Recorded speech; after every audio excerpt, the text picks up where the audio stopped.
Bonsoir les causeurs, this is Llyane Stanfield, and welcome to the second webinar, mini Facebook Live that helps you prepare for the contest. And my promise, my goal is to have you reach your next level in this month. So by December the 21st, I would like to see a ton of progress in your French. So of course, like I said, I am creating the questions based on your feedback, and so please let me know. Comment in the poll. Add the poll that we started, I think, last week. Please add more options there. I'm open. We have 13 questions. One is already up last night. Please go ahead and answer the question. And we have 12 questions to go, and we will start having pronunciation questions. So the next question is about pronunciation, and I am not giving away the actual question as usual, but it will be about pronunciation of the vowel A. I have to give away a little bit because that's how I prepare you. So first of all, I would like to start with a disclaimer. So I know there are a lot of teachers, programs, schools that are teaching three types. So the sound A, just like the English word egg, this sound is taught to have two pronunciations. A closed one, and an open A.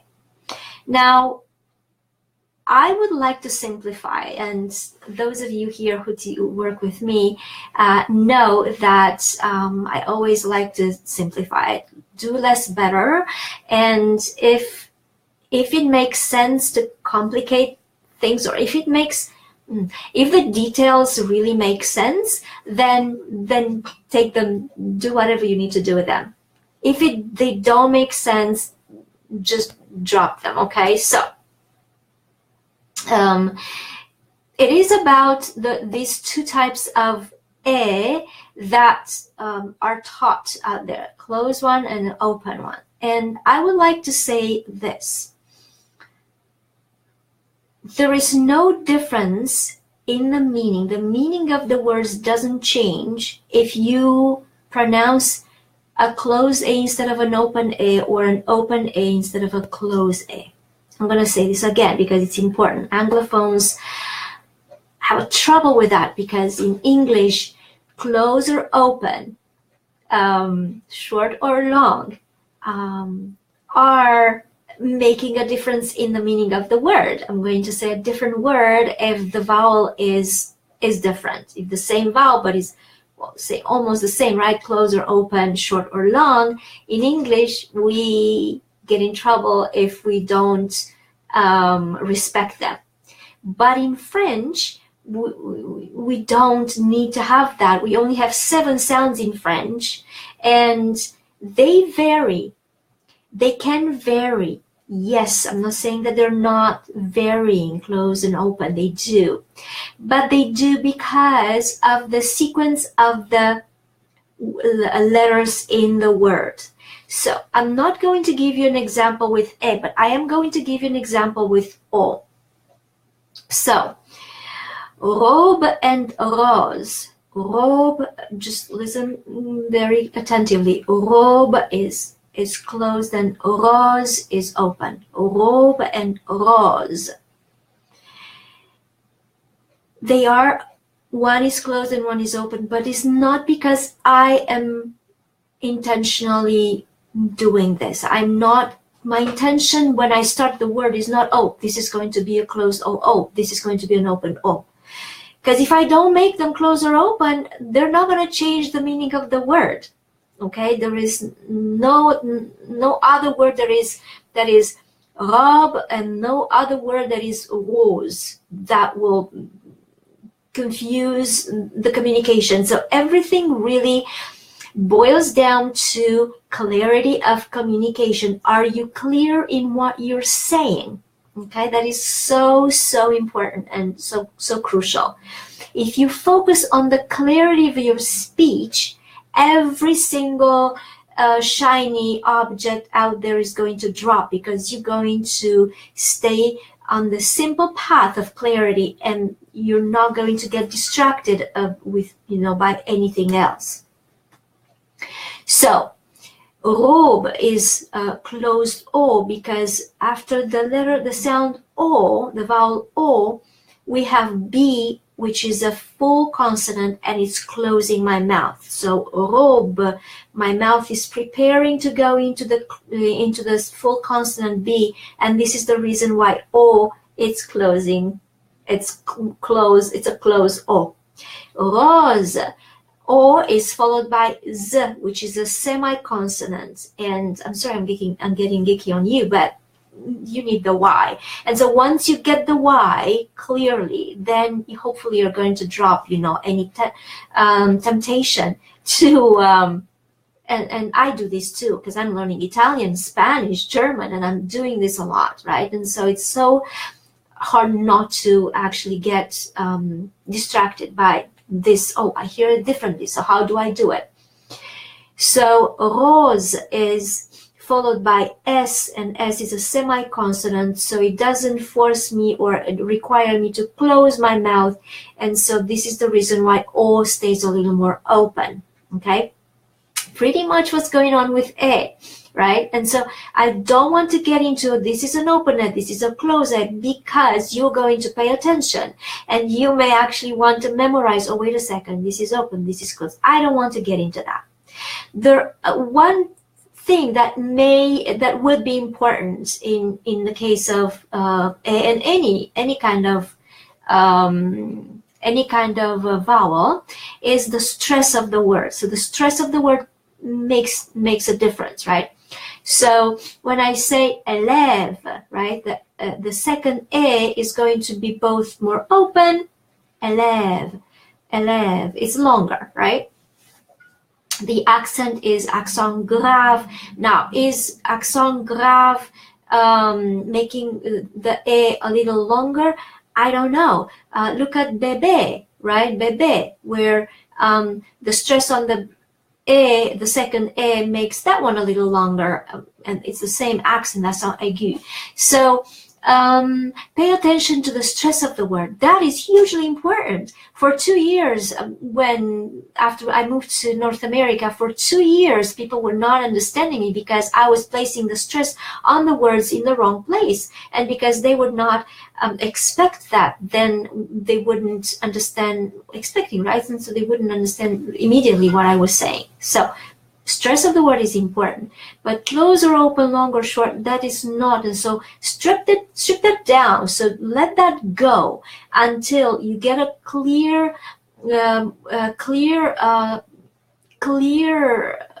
my God, what am I saying? It has to be so important. You need to really know very exactly when it's A and when it's E. That is your job, okay? And my job is to explain to you how. So that is what we are looking for here, the difference between A and E, because that changes the meaning of the word. A, however it is that you're making, that you're producing right now, live with it. Let go of any kind of other intentions. But if you right now have yet to clarify for yourself when is A and when is E, then this is for you. So there are a number of ways to spell the sound. I got so serious and geeky on you. Sorry. Okay. So there are a few ways to spell the sound E in French, and I categorized it in 5 types. And today I'm going to talk about the first 2. And the first one is the accents. So I'm going to call these accents are going to be accent aigu, accent grave, and accent circonflexe. I'm going to explain the accents because many people don't quite make the difference which one's which. So aigu means pointy, and so pointy, typically our thought goes into upwards, right? Pointy goes from left to right. As we're writing, it goes up. Grave, someone, grave means serious, goes down, the voice goes down, and so from left to right, we're going down, grave. And circonflexe, it's a flexed line, and so you can think of it this way. Again, you don't have to think about this too much, you just have to get them and visualize them, and once that is done, then you won't have any problem with them.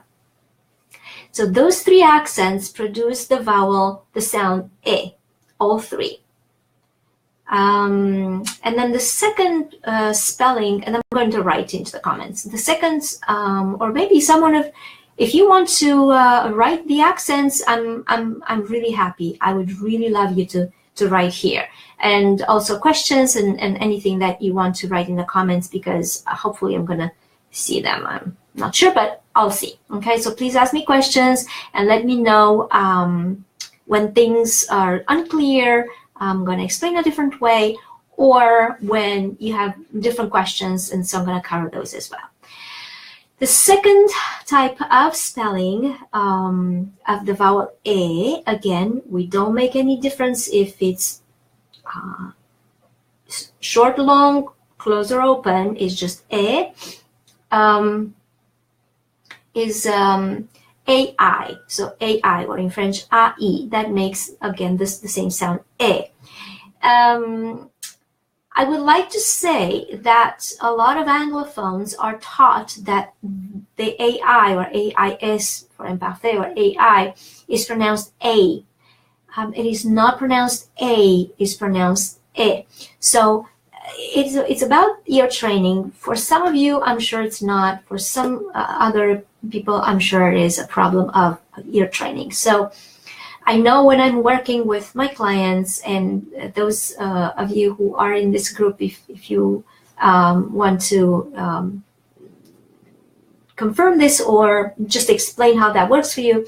So the ear doesn't necessarily pick up the difference between E and A. Why? Because in English we don't have E. We do have the E in egg, in other words, but it's really short. In French, E, the sound E is longer. All vowels are longer in French. And so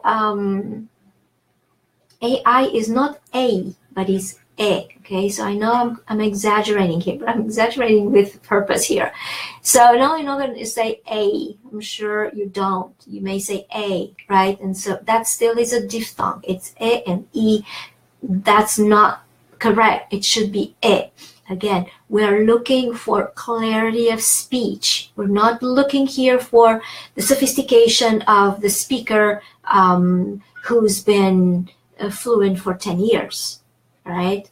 I wasn't speaking English this way 10 years ago. So it makes a difference. We are an instrument, and this instrument needs practice, needs, just like with a flute, right, or clarinet or something, depending on where you are putting the fingers on the holes or not, that's how the instrument changes shape, where the air goes through and changes the sound that comes out. We are an instrument. Depending on how we're shaping our mouth, that's the sound that comes out. It's important you are performing here. Give yourself a break, and also keep practicing, because that's what's needed. So this is what I had for you for today. So to recap, we had, first of all, it's not important if the E is short, long, close, or open. It's important that it's E and not E. And then the first two types of spelling the sound E in French. First one is all three accents, aigu, aigu goes up, grave goes down, and circumflex is a flexed line. And the second type of spelling, the vowel A, the sound A is AI in English, or AI in French. So please go ahead and write your questions in the comments below.